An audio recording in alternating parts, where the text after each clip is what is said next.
I'm not going to tell you why the all-new Honda Civic Tourer is just a practical alternative to the Civic hatchback. I'm going to tell you why I think it's actually the better car.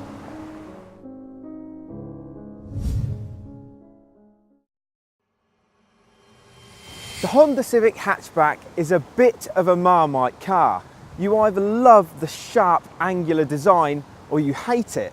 And I'm afraid to say I am in that latter group.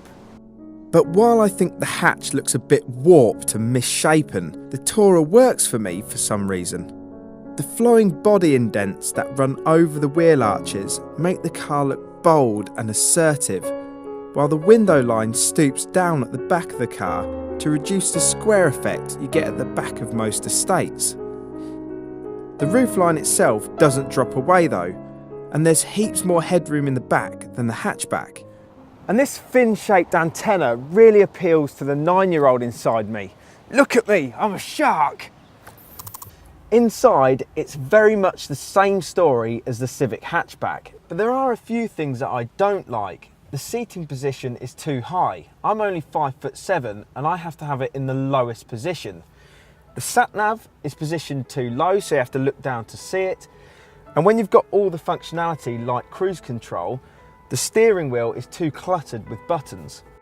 There are nice soft touch plastics around the top of the dash, a chunky steering wheel and a driving position framed by the door panels and this centre console bracket. But what are the things that make the Tourer better than the hatchback? Well, all the improvements start from here backwards. Firstly, there's no rear spoiler across the back window. In the hatch, this is part of the rear light cluster, but all it does is completely restrict rear visibility. The second reason is the boot. It is quite frankly enormous. When the Civic concept was first launched at the 2013 Geneva Motor Show, Honda said they wanted it to have class-leading boot space. That's all fine and good, but at the same time, Volkswagen unveiled the Mark 7 Golf Estate with a whopping 605 litre boot. Honda's managed to beat that with a 624 litre boot. You can fold the rear seats completely flat, and this expands the capacity to 1,668 litres. It is a van. The big boot capacity is achieved in part by the extended body length by 235mm. But Honda's also kept the fuel tank position under the front seats and the torsion beam rear suspension from the hatchback. This suspension takes up less space but compromises comfort and performance. However, Honda's acted on this by introducing a rear adaptive damper system with 3 settings: comfort, normal and dynamic. But does it make a big enough difference when driving? In short, not very much. You're supposed to be able to adapt the rear suspension to the driving environment, but in comfort mode, when you hit a bump, it bounces afterwards, and in dynamic mode, it's just too firm. At all times, there's quite a lot of noise from the suspension as well. It's very crashy and very bangy. It's certainly not as refined as a Volkswagen Golf Estate, and you've got to remember the adaptive dampers are only available on the 2 higher spec models. So what about the engines?